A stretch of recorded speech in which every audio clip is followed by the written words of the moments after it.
Welcome back, everybody, to the Flex Success podcast. My name is Lizzie, and I'm joined with Dean. Hello, everyone. No, the other way around. We're joined by a wonderful professional in the powerlifting industry, maybe even one of the first guys to properly go online in regards to coaching. Way back in the day when it comes to powerlifting. Oh, are you making that Well, claim? mainly doing video, I suppose. I should say coaching from a distance as opposed to coaching in person. Okay. Mr. Thomas Lilley. Hello. We're a weakness. Welcome. How are we? We're good. Because we like to make the guests do our job for us, would you like to introduce yourself and tell the guests listening who you are, what you're about, what you do and why you do it? Yeah, sure. This is always weird talking about yourself, right? My name is Thomas Lilley, as you said. My brand is Zero Weakness.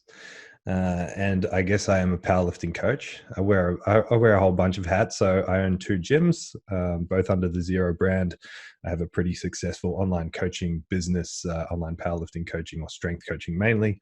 I'm also a nutritionist. That's what I did at university. So I do a lot of nutrition coaching as well. And I am, I hate to say an educator, but I run an education course now, a year-long coach development course for people with strength training. So that's what I do. Why I do it, I don't know. I just do it. Really? Because you have a deep burning desire to help people. That's right. Yeah. Well, yeah, it's like why you do something now is just a result of where you've ended up, really. I mean, why I got into it is a different story, I suppose. I got into it because I did have that desire to really help people. And I don't think that fire ever goes away. I think if you're a true coach that you, no matter what, still find a huge amount of satisfaction, joy, happiness in seeing people reach the next level, whatever that might be defined as. I don't know about you, Thomas, but as I did PT before I moved to being an online coach, and I found sometimes my fire was a little bit diluted when I got a string of clients that weren't very committed or had a lot of excuses or were in it for the wrong reasons. And I agree that the fire doesn't really go away, but for me at least, sometimes it can come in peaks and troughs until you learn as a coach how to screen your clients better or how to set up expectations and stuff better. Do you relate to that at all? Yeah, I don't know if I completely relate because my entry into this whole coaching thing has been a little bit different. So I'm not a PT. I've never done the PT course and I've never done personal training. And in the span of my coaching career, I haven't actually ever had my business be built on the foundations of in-person coaching. Mm-hmm. So while I do in-person coaching, I think my PB for sessions in a week is like 15. Okay. I've never done a hell of a lot of sessions in a week. And something that, we were speaking just before about the fact that I listened to the podcast with Matt the other day, something that you guys talked about on there is this sort of automatic filtering of clients. And it's like over time, that's just kind of happened for me. So I've ended up with people who, A, want to be coached by me, and B, have a desire to improve their lifting as it already is. Like they already have that intrinsic motivation, where I think with personal training, there's a lot of reliance on, okay, well, I've booked this session, this is my accountability, rather than an intrinsic drive to be better. Yeah. And I can completely empathize how that must be terrible as someone like yourself who is really driven and really passionate about what you do. Like I can't imagine being a PT. I really empathize with those guys who just day in, day out have to put on this happy face with people who don't really want to be there. Yeah. Well, I lasted 4 weeks. Dean gave it a red hot crack. It was maybe 6, but it was. I came from doing my prac at uni at the Broncos with heavily motivated individuals. Well, arguably some not so much, just athletically gifted who wanted to earn a certain amount of money playing football. To being told that I probably shouldn't train people that hard or have them, have as much accountability to themselves or even self-respect, I suppose, the decision they wanted to make. And I was just like, this ain't for me, man. This is a sales job. But do you think that worked for you, though? Because was training people your primary income in the beginning, or was it more of a side gig that progressed into a full-time career? Yeah, I mean, I started coaching by opening the gym. So I already had an income supplemented by by memberships of the gym, right? Mhm. And for a long time, I worked a full-time job at the same time. So I worked in the mornings driving forklifts, just what I did through uni. Then went to the gym in the afternoon, ran the gym in the afternoon until it was standing on its feet. And yeah, I think I was never a really good businessman, and I'm a terrible salesman. Like, the fact that I've ended up where I am is a complete fluke based on the fact that I've been pretty good at coaching. That's it. Like, I am not a people person. I'm not a salesman at all. It's been, yeah, complete fluke. I would not recommend anyone take business advice based on the path that I've taken. I'm a prime example of someone who faked it till they made it. Or had their heart in the right place. Yeah. And see dollar signs in an opportunity, but yeah. But also built practice on practice. Yeah. You know, I said I don't know. built What do you practice mean? in built his gym and his reputation on his Right. practice, as in he's very good at what he does. Got it. Similar to us, we sell knowledge as our primary product, and then we hope that knowledge obviously transfers into particular results. Yeah.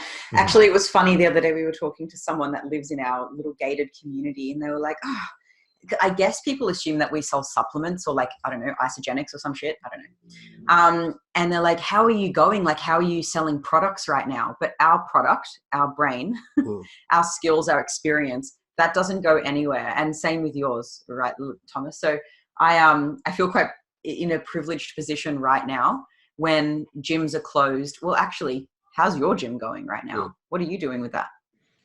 So when it all happened, I spoke to all of my members individually, or myself and my staff spoke to my members individually, and we went about leasing pretty much every single piece of equipment to the members to keep their memberships going and keep the brand surviving in the background. I'm fortunate enough to have staff, so that makes the business eligible for JobKeeper and have 2 separate companies, so that helps a little bit with the government assistance that's coming in. But yeah, I mean, the gyms are built on community, and thankfully we've got a very strong community that's willing to support us as long as they can, and we're really just banking on that for the time being. Oh, that's awesome. Wow, that's such a win-win situation because your members get equipment and you keep their membership fees rolling. So yeah, and we just try to add value, try and stay in touch with them, try and offer them online coaching in the interim, and just keep as much value for them as we can through this funny little period we're going through. It is funny, isn't it? We actually, Dean and I, recorded like countless podcasts in the space of a few weeks just because we were really pumped about getting the podcast going. And then we only release one a week. So we actually haven't done a podcast since the zombie apocalypse. This is the first. It's been 4 weeks. Is it? Yeah. Right. So this is the first our listeners are really hearing of the apocalypse. So now if there's 10 members that want the leg press, but you only have 2 leg presses, how do you work that out? Yeah, I mean, it was just a case of like, put up a window of time where people could claim stuff, try and be as diplomatic as possible with making sure everyone got a fair share. Also setting up a couple of like satellite places that had a bit more equipment than everywhere else, knowing that people would be able to share there. Yeah. I brought one of those to my house. I've got a whole bunch of people that my garage is separate to my house, and they can just come and go as they please as long as we're keeping the social distancing rules and cleaning everything up. I'm quite happy with that.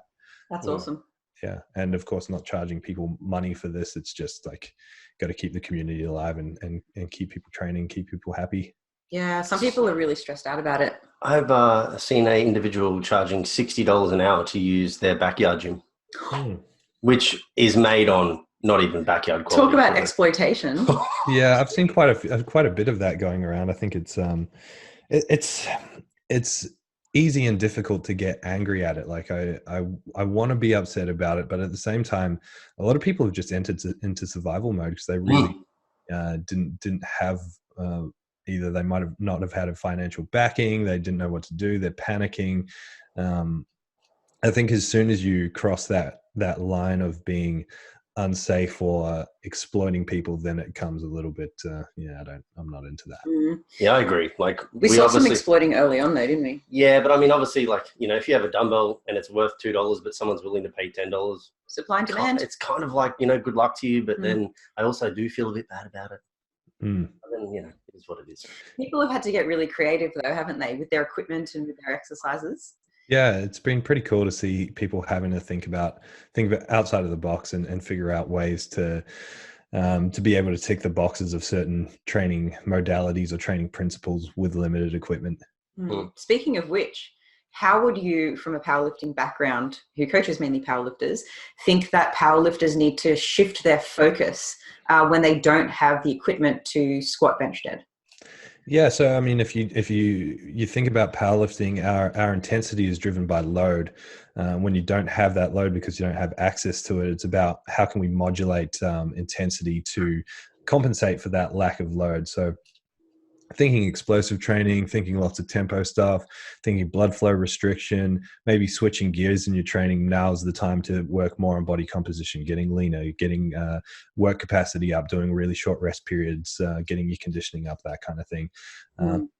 At the end of the day, I get, a lot of it is just putting it into perspective. Like so many people during this period, it's been 4 weeks, like you said, and that shift from one reality to another reality is really hard to quantify in your head. So a lot of people are stuck in this new reality and they think that this is it. They're real panicky about it. They're like, fuck, I'm going to lose all my games. I'm not going to, I had this comp coming up. I'm not going to be any good for the comp. It's like, well, hang on a second. The comp's not going to happen anyway. And strength doesn't just magically disappear, and neither does muscle. Like, yeah, I mean, it's you can lose a little bit, but I think people really, it's surprising to see how much people panic over this stuff, and how much people have lost sight of the reality of what happens when you stop training for a little bit. Yeah, it's really comforting understanding how things work, because I have a client who's eating in a small surplus, and he lost 900 grams 1 week. I don't know what went on. Maybe just like a giant poo or something. Who knows? And he was like, but I set him up with a home program. He lives in the States, and gyms closed about 2 weeks before they did here in Australia. So his gym's closed. I set him up with a home program, and he just kind of lost all motivation and didn't train for that particular week where he lost 900 grams. And I gave him some explanations about like what potentially it could be. I theorized, but I said, and he was freaking out that he lost 900 grams of muscle because he didn't train in that week. And it's nice to know that can't occur from 1 week off training. And I can understand why it would be so alarming and frightening to people that don't understand how it works, because they think, fuck, I've worked hard for 10 years. I'm going to lose it all. Like that would be alarming for me. Yeah. I honestly think it could be a little bit of a blessing for the strength community as a whole. I think in your domain of strength athletes, like if a competition was going ahead, arguably you could say perhaps it's a little bit more difficult for them to maintain the strength that they've accrued over the course of time without the availability of weight or load as a means to progress strength than, say, a bodybuilder who's just looking to hold on to the amount of muscle they've grown. But as a whole, I think the strength community, even though we try not to be dogmatic about our beliefs and about how we go about training, everybody's still very just weight training specific focused, and they have no concept for any other athletic development, like you mentioned. So I think it could be maybe a benefit if we have smart people like yourself on the sides of those that are no longer that no longer have the opportunity to train with load, to actually express another form of fitness for a point in time. For sure. It's a good time, like from every perspective of thinking, what's the stuff that I've been neglecting that I can get better at now that I've got the time, and from a training perspective, that's equally the case, especially with just movement, like you said, athleticism, and people so greatly undervalue that stuff. A guy that lives 2 doors down, he just got some concrete and made some dumbbells out of concrete. Mad. At least you can't drop a deadlift on that. That's very true. You can't. What's some resourceful equipment or exercises you've seen your clients do? Oh, that's a good question. To be honest, like the majority of people that I've been coaching have somehow managed to maintain access to gyms and gym equipment. Like a lot of them train at community style gyms like me that have been able to lease out equipment, or they've been able to rapidly get themselves a hold. And the ones that have lost everything, a lot of them have just said, hey, I understand I'm a high quality, high-end coaching service that costs a lot of money. And it's like, if you're not going to utilize it to its full benefit, just put it on hold. And a lot of people have done that as well. I guess just giving people ideas like squatting off of wheelie bins or setting up a rack off wheelie bins, building racks out of wood and all this kind of stuff. I mean, it's cool to see. It's kind of scary. It's like this massive influx of homemade stuff. Are we going to see a massive influx of people getting fucked up by this homemade stuff? Probably. Stuff falling apart. It's just like that's the next step as long as this goes on. Yeah, far out. Maybe it'll be natural selection. We could call it the COVID crusader, whereby the typical bro mindseted individual who does just get a 2x4 and think that it can hold 300 weight, if he cracks and breaks, well, maybe you weren't made for this. I feel like I'm doing like prison style workouts when I train right now. Yeah. I think it's forcing people to become a little bit more cerebral, a little bit more connected to what they're trying to train. Like rather than just grabbing a bar and flinging it around and calling it a bicep curl, like grabbing a band and actually focusing on, controlling where your joints are in space and feeling the full contraction and that kind of thing. And I mean, you can talk about that being woo-woo or whatever. But I think being cerebral and being able to feel things and being able to control things is only going to be a huge benefit when you start getting back to those bigger systematic lifts. Yeah, absolutely. Because people aren't training so specifically anymore and maybe losing a little bit of skill. How competitive do you think the first few meets back are going to be? Oh, it's really hard to say because that's all going to hinge on when the first few meets sort of start running. Yeah. The aspect of skill, I think, is another thing that people, you'll be a bit rusty, the first couple of times you get under the bar, but it's just like riding a bike. You'll get it back really quickly. Yeah, it's true. Yeah. Well, it's one of the fastest things to express, right? That neural adaptation. So it'll be proximity to gyms opening relative to meets, I guess. Yeah, I mean, theoretically, if we're shut down for 3 months, 6 months, whatever it may be, if there's 8 weeks worth of access to a gym and load and the ability to go back into specificity, I can't imagine, provided there's a big asterisk on this, that you spend your time right now being productive, the necessary training to be productive, like was just said, then I can't imagine there'd be a hell of a lot of shift. It'd be fucking cool to see some wins come out of it, that's for sure. Yeah, for sure. Is there any like particular attributes within the powerlifting community that you see as weaknesses in regards to the focuses that they take to become a stronger athlete that could potentially become strengths in this phase? Yeah, absolutely. Movement and stability are the biggest things. Powerlifting is not a particularly nice sport in terms of the selection of the lifts that we're doing, and as a result of that, if you're not controlling certain variables, think like low bar squat is a horrible position to put your body in. You need a huge amount of flexibility and control through your shoulders to be able to do that without beating up your shoulders over time. And there's so much weird and incomplete logic in the strength world. Things like you want to have better shoulders, your upper back week, do rows. It's like that's such an incomplete way of thinking of things. Like if you're doing a row to your stomach, right, and your shoulders are ending at like your elbow in line with your torso, but in a squat you need it another couple of inches behind you, you're not training that range. You're never getting better at that range. And I think a lot of powerlifters have really strong muscles that are, small stabilizing muscles are really strong, but they're terrible with their range. So this is a perfect opportunity to be challenging new ranges, especially because to challenge and improve range, you need very, very, very limited resistance. So now that you're limited with your access to resistance, using the tiniest little bands, you can really start to challenge range. And it is twice as hard as lifting a big weight, because not only is it physically challenging, but it's also very, very, very mentally challenging because it has to be perfect. So working on stability and figuring out ways of how you can make that specific to where you need it when you lift weights is an excellent opportunity to be working on right now. Yeah, and stuff that's so easy to ignore when you've got a 3-hour session to complete. Yeah, it's all the afterthought stuff. Have you found any effective ways to get buy-in from your athletes on these things at this time? Because like you said, like they're used to putting X amount of kilos on their back, and then you're saying, hey man, can you just pick up this, 5 kilo resistance band and do the following exercise? And they're like, sure, buddy, that's going to make me stronger. Like, how do you get buy-in on an individual who is so like, I think, cognitively driven by weight?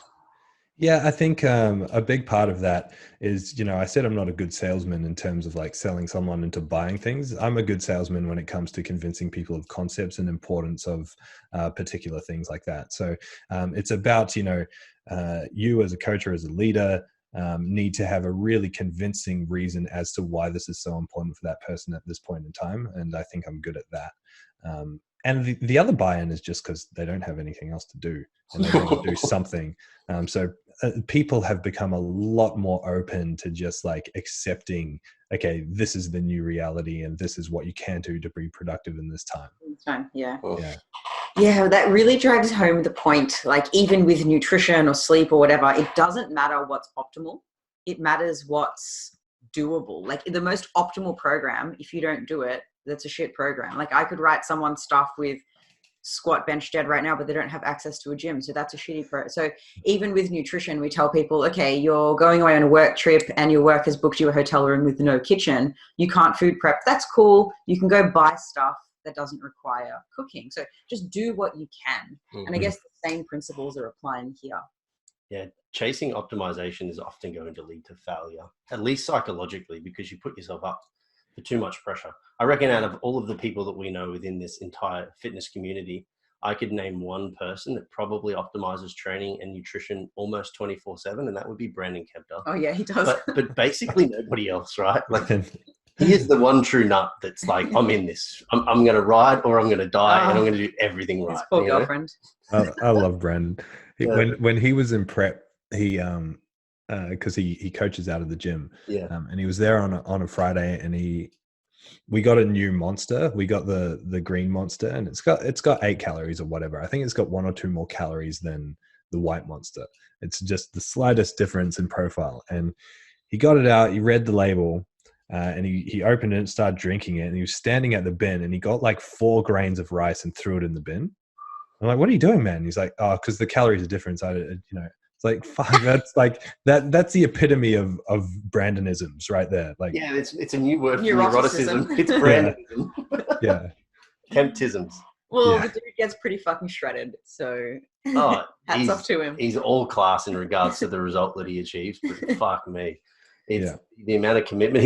I legitimately believe, I legitimately mean that too. Like he's probably one of the few people, if not the only person I've ever met that is just that on point most of the time. Oh, maybe all of the time. But you know, this is coming from a guy who made me weigh parsley in his first comp. I did do that once. Like, why would I have to weigh parsley?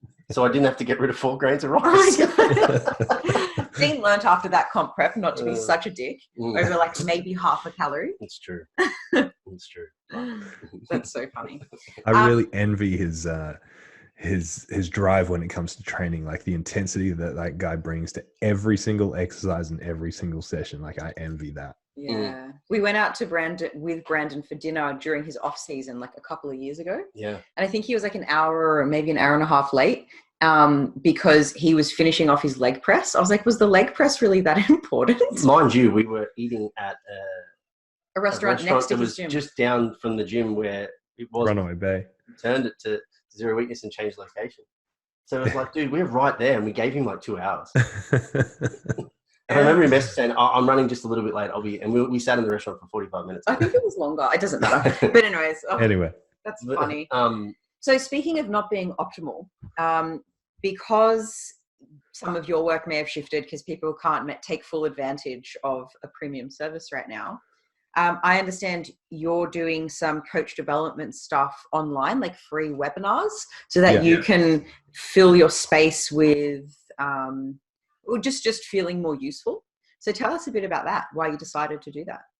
Yeah, it's not even filling my space or feeling more useful. It's more so, like you guys were saying, your business is built on your brain kind of thing.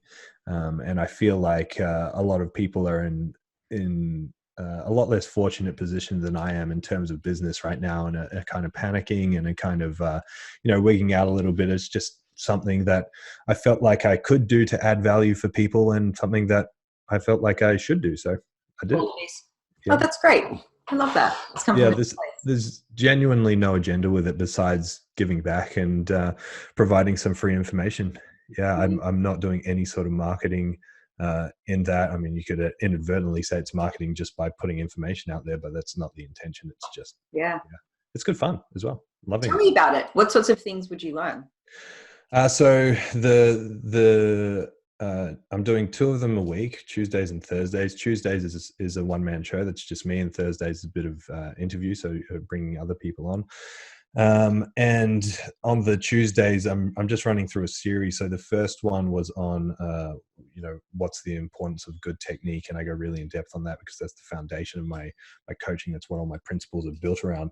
And then over the next 3 weeks, it's putting that into practice. So my belief is that within movement, there's certain principles or certain biomechanical rules that apply to everyone, no matter who you are. And I build the technique around these 3 rules that apply to each lift. So over the next 3 weeks, I'm going through squat, bench, deadlift, and individual sessions. From there, I don't know what I'll do. I don't know if I'll continue them or see where the gyms are at that stage or whatever. And then on the Thursdays, I'm just kind of getting on whoever wants to come on and talk. So if you guys want to come on and talk about nutrition on Thursday at 6 o'clock, be my guest. I'd love that. Sure, can do. Sure. Talk Always a lot done. though. Put you on the spot on the Date night podcast. Thursdays, so it can now be date night. Yeah, okay, it can be date night. What are we doing? Because Dean and I, as you know, are married, have mutual friends and also live together. So we're like with each other all the time. And we seem to talk about work a lot because when you, as you know, have a business and have staff, there's a lot to talk about. So we take the second half of Thursday, so lunchtime onwards, to go on a date. And no work talk is allowed. And we just be partners for the first time in the whole week. But it's really challenging to do that with this lockdown because where can we go? Hey, you want to go for a bike ride again? What do you want to have a picnic in the kitchen? Of which is even being limited because fucking people from Brisbane keep driving down to the Gold Coast. Yeah, you bastards. Yeah. Sorry. Yeah. Going to shut down our beaches. Well, they already have some of them. I hear you before you were talking about just things that people can do, and I thought, I wonder if I frame this correctly, but in your conversations before, you were saying how you have certain principles biomechanically that you believe all people will at least have to abide by to some distinction for some of their lifts. Uh-huh. And yet I've also heard you talk about basic questions from individuals. Like if I said to you, Tom, what's the best bench press technique, and how that's just an oversimplification of a question that you never can really give the answer to. Uh-huh. What are some of the general principles though that you think people can apply to some of these 3 lifts that can at least put them into better positions or maybe perhaps even safer positions? Yeah, cool. So, that second part of the statement when you said, what's the best bench press technique, maybe that's something that I would have said before I changed my opinion on this, or the one thing with doing the coach development course that I've sort of built over the last couple of years is that it's really, really changed the way or solidified the way that I look at things. And I think as a coach, you're always going to be ever changing and ever growing and all of that kind of thing. So let me expand on the principles a bit here. So what I mean by that is I guess the best analogy to think about is let's say you bust up your shoulder at the gym, you go to a physio, they don't take a picture of your shoulder, they don't take a CT scan and MRI and then send it away to a cast modeling group that makes a perfect reconstruction of your shoulder, send it back to them so they can pull it out and say, here is your shoulder, here's what you've done, here's how we're going to fix it. No, they just reach under their disc and pull out a model of the shoulder and they say, this is a shoulder, you have a shoulder, this is how a shoulder works. This is dysfunctional with your shoulder. This is what we're going to do to fix it. Right. So you have shoulders. I have shoulders. Lizzie has shoulders. We all have shoulders. And they all generally work the same, even though we're built in different shapes and sizes and different lengths and all this kind of stuff. Right. So the principles are built around the fact that, around that fact that, you have hips, I have hips. You have shoulders, I have shoulders. You have a torso, I have a torso. So for example, when you squat, the way that you stand is going to be different based on the individual. Where you angle your feet is going to be different based on the individual, but the position that you're trying to express is going to be the same whoever you are. And that position is going to be related to, okay, you need to create stability in your hips and hold that throughout the movement. There's no lifter that any coach is going to say, hey, when you deadlift, don't breathe and brace. I want you to have the most rounded, horrible back possible. So that's an example of someone, or a biomechanical rule that everyone's using without calling it a biomechanical rule. It's just something that they abide by because everyone has a torso, a spine. Everyone needs to take power from the hips and transfer it into the bars. So that's what I'm talking about with biomechanical rules. And in general, I have 3 of them for each lift. So squat is if I'm speaking generally, rule number 1 is always, where do we get the power from? Rule number 2 is going to be about how do we start to transfer the power from there into the bar. And rule 3 is what facilitates that power at the other end. So in terms of creating better positions, I mean, it's hard to expand on that without going really, really deep. Mm. And individually specific, I imagine too. That's kind of the whole point I think I was kind of getting at here, is that everybody wants a rule for a lift, you know, that we can all abide by, outside of the ones that you've mentioned, obviously. But rather that you should always, you know, have your hands at shoulder width apart, or you should always tuck your elbows, or you should always flare your elbows, or, you know, if you're going to eccentrically load a squat, it has to be with knees flared versus knees forward and all that kind of things, you know. People love, though, like those strict universal rules, even with nutrition. And people are like, okay, what are the bad foods that I should avoid? What are the 5 foods that make you lose belly fat? Like, no, there's certain universal rules that apply to everyone, like energy balance, for example. But it's also so individually specific as well. And there's so much room for movement within those boundaries. Yeah. But that's just not sexy, because people can't like, oh yeah, Lizzie told me this one paragraph and now that I know what to do. You need to learn the principles and learn how to apply that. Well, that's exactly right. It's about taking these principles. And I mean, that's why we have jobs, is because we have a really in-depth understanding of the foundations of these principles. And then we can turn it into something simple for the person, for the end user, right? And it's like, I see the principles of squat, bench, deadlift very, very, very simply, because I understand every complex feed-in factor that contributes to being able to articulate those principles. And being able to articulate that to the average person in 2 minutes is a pretty rough task, but that's the whole reason you pay a coach. Yeah, that's true. Yeah, it's tough because, like, if I'm an individual coming to you knowing you've got the brains within your domain, I'm like, I trust that your decisions in the cues that you give me would be correct, but I'd want to know why. But then the why always comes with a very large explanation, plus the asterisk of it depends. But also, like, you could just say, hey, Dean, move your hips in this direction. I'm like, okay, man, like, I trust that, because you do have the complexity understanding, which is just a very tough thing to do sometimes, I think, from individuals. They can't just like listen and learn and accept. Sometimes you don't want them to, of though. course. Yeah. How much of the why do you explain to your clients, or do you wait to be asked? No, I definitely don't wait to be asked. So, like, let's say you come in to see me for a technique session. I hesitate to use the word scripted, but it's definitely a process that's been tried and true and tested. And the process is very, very, very well thought out with the language that's included in it. So the process is iterative. It is aimed to convince you and explain to you that this is the reason why we're doing what we're doing. And then if the person wants a deeper biomechanical answer to that, I'm happy to expand on that. Okay. Yeah. That was something, I don't know about you, Dean, but I learned by fire, because I don't want my clients, because I'm not the Bible, I don't want them just to like listen to what I say and do it. I want them to know why, because I feel like they're more likely to actually apply it if they understand the importance. And so I'd be like, hey, this week I'd like you to make this adjustment, and here's a fucking novel about why. And then people just wouldn't read it, or didn't understand it, or like whatever. And then I think that I counteracted too much, and I was like, okay, TMI, Lizzie, like less. And then I think maybe I was giving not enough, and then people didn't understand the importance. And so now I feel like eventually I found my middle ground, kind of like what you've done, just a quick like, oh, and here's why it's important. And then if I'm asked for a deeper explanation, I'm like, cool, here's a YouTube video from this person that explains this aspect, and like, and I'll explain this. Because I think finding that middle ground is certainly important. Yeah, for sure. I think there's a real issue with people that just tell you what to do and expect you to do what they're saying, because I think that's probably an indication that person doesn't have an in-depth understanding of what they're trying to explain or trying to get you to do. But then I'm also very wary of the people that over-explain everything, because I feel like there might be a bit of a complex there.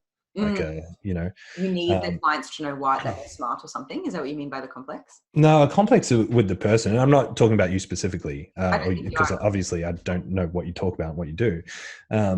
But you see people like over explaining because they don't know. So it's almost like they're trying to explain to themselves, and they're just, dribbling out this word vomit. I think when you have a really, really in-depth understanding of something, you've got an automatic translator between here and your mouth, right? It just kind of filters out and it comes out in English. And I think there's a real art and a real skill to being able to do that. Yeah. You can be pithy. Yeah. Something that I've learned over the years. There can be minimalism in everything. There can be minimalism in everything. Now, Thomas, on a separate topic, I know that you mentioned that you did nutrition at uni. Yes. And I've heard on your podcast mentioning that you did public health as your major. Yes. which makes you a coronavirus expert. Am I wrong? Oh, of course. So I have some corona questions for you. Oh, Jesus, I'm the wrong person to ask that. For sure. I knew you'd love this. It's not really. But what do you think will come first? Herd immunity or a vaccine? Oh, wow. Wow. What a question. I think the greater public health community will be very anti-seeking herd immunity in Australia, if we're talking specific to Australia, Yep. versus like one of these countries that has been completely riddled by the thing. Because in those countries, it might be out of control to the point where herd immunity does come first. Okay. But the only way to get herd immunity in Australia would be a very controlled spread. And I mean, how the fuck do you do that? Yeah, I want to make predictions on what's going to happen, but it's not my thing. Everything's changing so fast. All the information we're getting is changing so fast. It's full on. It really it's is. also mixed message. That's the biggest difficulty right now. Is Don't go to the gym, but do go to the hairdresser, that sort of thing. Yeah, and trying to find trust in the information provided from varying individuals, because it's such an unknown thing. There's no real like true information, but rather you're relying on people that probably have a better principle understanding, just like we're talking with coaching today, to try and extrapolate potential causality or correlation or whatever it may be. It's super weird. Yeah, I think a few things we can be sure of. Bill Gates is behind it. 5G is the enemy, and toilet paper is the hero. Absolutely. Yeah. Duh. If they're not the take homes you've got from this, guys, you're dumb. That's also not the pithy bit that we put in this podcast. Talking with powerlifting legend Thomas, and then it's like toilet paper is that's going to be a sound toilet bite. paper, it may even be the hero in powerlifting because strains. Thomas, Dean and I bought a house a week ago, by the way. Oh, congratulations. And thank you. The toilet is inside the shower downstairs. So who cares about not being able to buy toilet paper? Because our toilet is inside the shower. You heard that right. Why is the toilet inside? I don't know. the shower? I'm going to find a photo for you. They took the master ensuite, which was all busted up, and they just converted into a powder room toilet upstairs between 2 bedrooms. And then they wanted a shower still, obviously, and they shifted that downstairs. So for those watching on YouTube, you can take a look. You can see it just hiding in the background there. Can you see the toilet? Yeah, I can. Yeah. That's actually fantastic. You know what the oddest thing is, though, is that people have this. There's a lot of analogous discussion around training and simplicity. Weirdly, with the toilet in the shower. Go on. A beginner comes in, they go, I want the best bench. Therefore, if I do this, A plus B equals C. No thought about any extra stuff around it whatsoever. When we've shown people the toilet in the shower, they go, oh, so you have to shower in your own poo smell? It's like, well, no, you don't have to shit every time before you shower. Like there's an association with toilet and shower that they must go together every time we tell somebody. Or what, you're just going to shit and then shower? Will you wipe? Like, yeah, most of the time I probably won't shower after I go to the toilet. Weird. I poo more often than I shower. Let it be a lesson to us all that bidets are the future. Man, you were talking to the right person. The moment we create our forever home and build it or modify a bathroom, I'm buying a Japanese toilet. Yeah, absolutely. Have you been to Japan, Thomas? I have, yeah. And I would find excuses to take a shit so I could use it again. I didn't like him that much. It freaked me out. That's because she kept messing with the front one instead of the back one. And it was surprising her. I'm pretty sure I had a hemorrhoid or something at the same time as well. So it felt really relieving, like it was super itchy. So you just get it on like high pressure and just sit there and it's like, oh my God, that's so eyes roll into the back of your head. It's fantastic. Play some music. It's Did you try it day one, or did it take you a little bit of time to build some courage? No, man, I'm all about immersing myself in the culture immediately. Day one. So I did a number one in a supermarket, like 7-Eleven toilet, whatever. And there's, for those of you that haven't been to Japan, you can choose whether you want your front bum or your back bum splashed. At least you can as a girl. Oh. There's sound effects that you can make on the toilet, I guess, to like mask the sound of you going to. Anyway, I can't read the Japanese letters or symbols. So I was just like, I don't know which one the flush is. And I was trying to figure out where the flush was. And there was a little kind of like flushing symbol on the toilet next. So I was like, oh, that's the one. So I pressed it and I heard the toilet flushing. but nothing was actually flushing. I was like, what the fuck? Am I tripping right now? I can hear it, but turns out it was just a flushing sound effect. Amazing. I was so freaked out. I haven't really understood that one. What do you mean? Like, why would you make the flushing sound?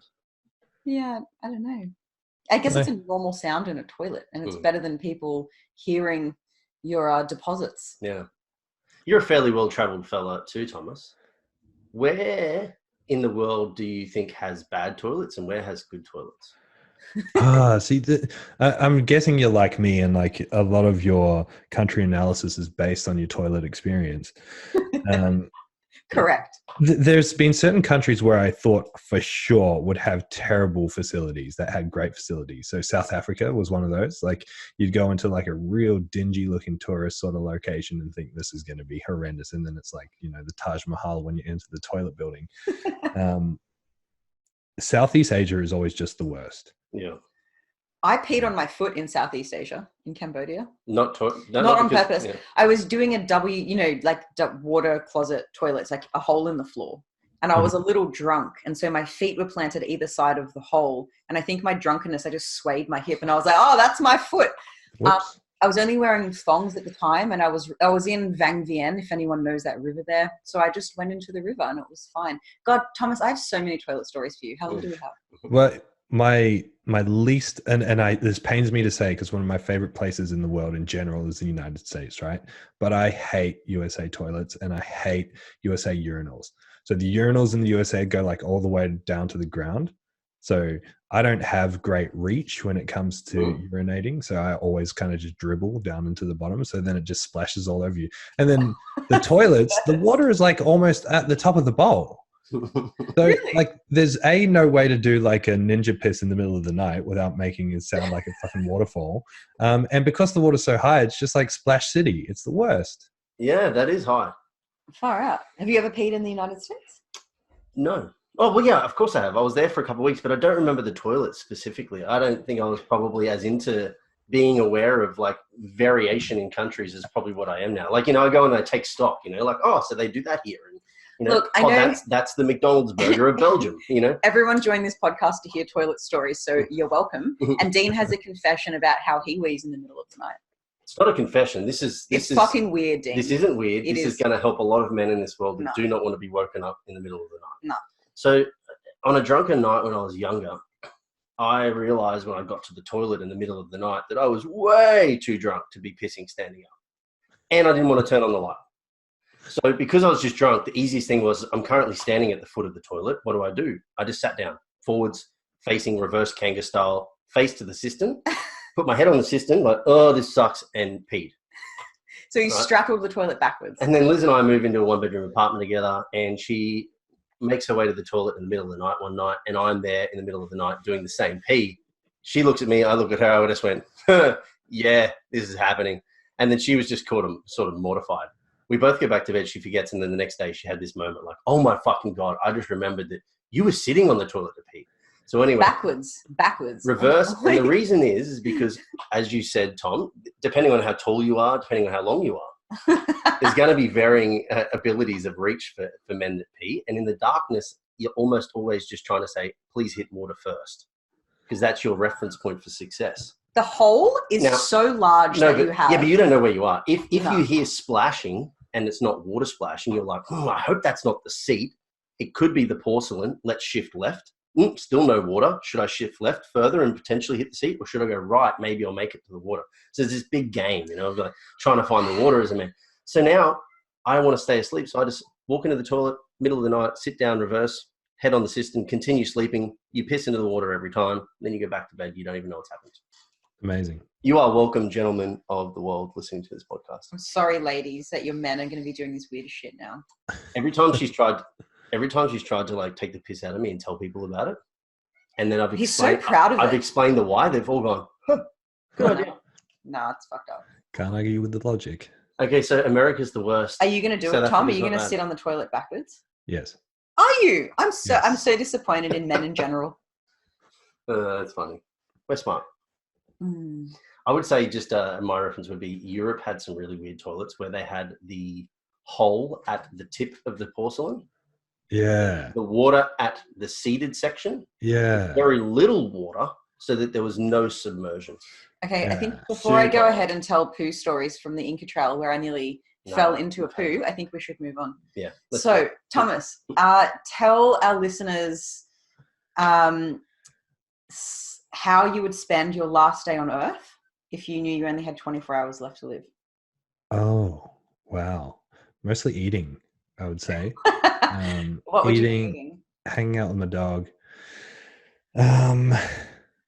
It's such a hard question because you wish that you could have like teleportation skills. Like, is the assumption that you're at home and like limited to where you can get to in 24 whatever hours? the fuck you want. You can be super. Yeah, wow. Well, it has to be humanly possible. Does it? Yeah, I think so. Okay, all right. Sorry, he's constrained your last 24 hours. I apologize. Yeah, a lot of it would just involve Buddy. Buddy's the best. He's my man. Oh, Yeah, spending time with loved ones. Yeah, I guess that's a pretty generic answer. And world peace. Not really. We've had people say that they would die of a drug overdose and just, oh no, that was how you would die. Weirdly, we had Eric Helmers and Maddie Stenzel gave the exact same answer to both questions. Yeah, they did, didn't they? Super weird. What is something weird that people might not know about you, like hobbies or interests that you have? Hobbies or interests. Not everyone knows that I play classical piano. Like that's my jam. Most of the time, the only music I listen to is classical piano. So, yeah, that's my thing. That is interesting. How did you get into that? Yeah, there we go. There's my setup. Nice. I've been playing since I was a kid, just on and off for years and years and years. Yeah. Yeah, nice. Fun times. I used to play the piano when I was young, and I have, strict WOG parents. And so my mum was like, you must practice 1 hour a day. And as a kid, an hour is a long time just to sit there. And an hour turned into 2 hours, which turned into 3 hours. And I was like, fuck this, I don't want to play anymore. And I gave up. But it's like soothing, isn't it? Yeah, it's really meditative, for sure. You can't grow your nails long. Dexterity. Yeah, that's true. I feel like Will would be half decent at piano. He's good dexterity. Dexterity, yeah, he does. Dexterity. It's the Kiwi version of dexterity. All right, we're gonna do Would You Rather. First, before we do that, we just the motto of this podcast, if you haven't realized, also, Tom, is how to be less shit. Mm-hmm. So I'd like to ask you for a tip on how to be less shit as a coach in the powerlifting world and how to be less shit as a powerlifter. Oh, good. How to be less shit as a coach. If I had to narrow down one thing, it would be really related to your cueing and really figuring out what you're trying to achieve. Like, what's the biomechanical action that you're trying to achieve with the cueing? Stop cueing what something looks like. Stop cueing knees out. Stop cueing elbows in. Stop cueing what things look like. Think about what is the biomechanical action that's causing this breakdown or this problem to occur. Figure that out and then learn how to cue for that. That's going to be so helpful in terms of coaching. How to be less shit as a power lifter or like a client? No, like an athlete power lifter. Or what we were talking about before, the range stuff, the stability stuff. Do that stuff. Stop complaining to your coach. Stop complaining to your friends and yourself about certain areas of your body being sore because you do absolutely nothing to improve them. We have a podcast coming up this is round 2 with Nathan Kelly, and we're talking just about that. Mm-hmm. So if listeners want to take a deeper dive, that will be released in a few weeks. Look out. Mm-hmm. And seeing as you brought it up, how to be less shit as a powerlifting client. Oh. Or as just a client, a training client in general. Yeah. If you've got a problem, bring it up. Don't let things fester. Don't complain to all your friends. Oh, my coach isn't doing this for me. Don't complain to other coaches. Oh, I'm thinking about leaving my coach. Talk to your coach about it. Figure it out with them. And if you can't get past that, then you can make the decision to move on. Don't fester on issues. That's what your coach is there for. Gosh, as a coach myself, I love direct communication from clients. So double ticks to that one. Mm-hmm. Yeah. And then before we move on to the final round, which is actually the shittiest round, pun intended. Anything worth sharing, mate, that you've read, listened, watched? Are you value to the people that are listening? So I had to think about this, of course. And I hope it's not too generic of an answer, but I think one thing that as a society we're shit at, as business owners we're shit at, as in general we're shit at, is just money. Like, our parents were shit at money. We don't get taught how to be good with money at school. We're really left to our own devices to figure it out. So if you want really basic, like accounting, money sort of information, again, as generic as it sounds, it's a fantastic resource. Read The Barefoot Investor. Mm-hmm. Oh, that's on our bookshelf. Mm-hmm. Yeah. We did. Opened up an Orange Everyday account because of it. We did.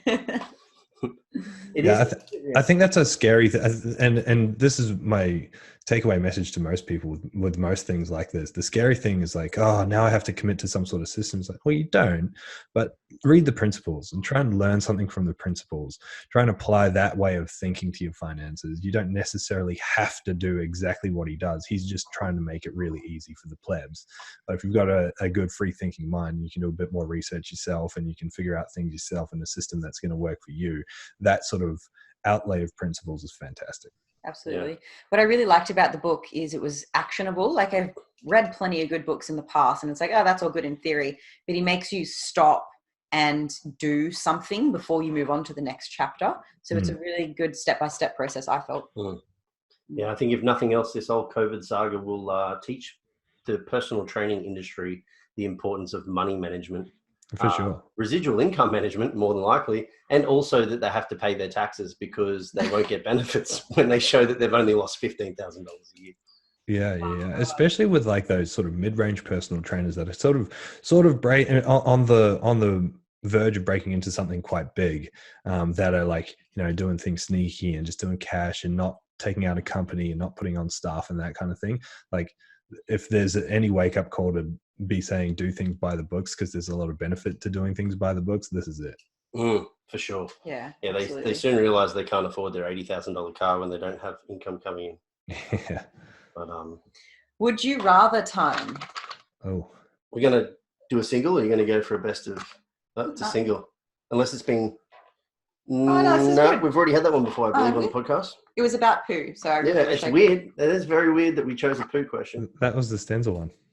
Yeah. Was it? Would you rather have eyes the size of a tennis ball or the size of a pea? Oh, tennis ball for sure. Really? You look like a goldfish. Yeah, but I wouldn't want weird little beady eyes. That's weird. You want huge, giant eyes instead? Think of all the things you can see. Think of all the things I can see. Exactly. Yeah, there was one of the mayor candidates that I specifically didn't vote for because I didn't like how his eyes were placed on his head.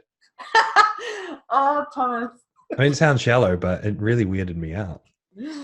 Well, likability is one of the biggest predictors of candidate election.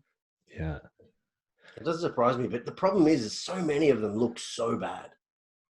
There was one guy, Eddie, on the Gold Coast, because there was a recent election up here, down here for you. You just look like your drunken uncle that touches you at Christmas. I'm glad we didn't say his last name. I'm sure he's a great guy. I know nothing about his policies, but yeah, I hear you. Yeah, that is true. Well, thank you for your time, Thomas. If people thank you for having me. Reach out to you, your gym, your coach development program, catch you on social media, where can they find you? Yeah, so you can find me on Facebook, Thomas Lilley, or on Instagram, Tombo7. The business page on Instagram is 0_weakness. On Facebook, it's just Zero Weakness. You'll find it on there. Website is zero.com.au. Zero is with a W on the end, by the way. Okay. Is that because zero without a W was taken? No, because Zero Weakness. Oh, Zero Weakness, yeah. It's a play on words. It's zero, but also zero weakness. I see. But also zero. Got it. Thanks, Dean. All right. Thanks again for your time, Thomas. It's been great. Thank you very much. And we'll chat soon. Sweet. Thanks, mate.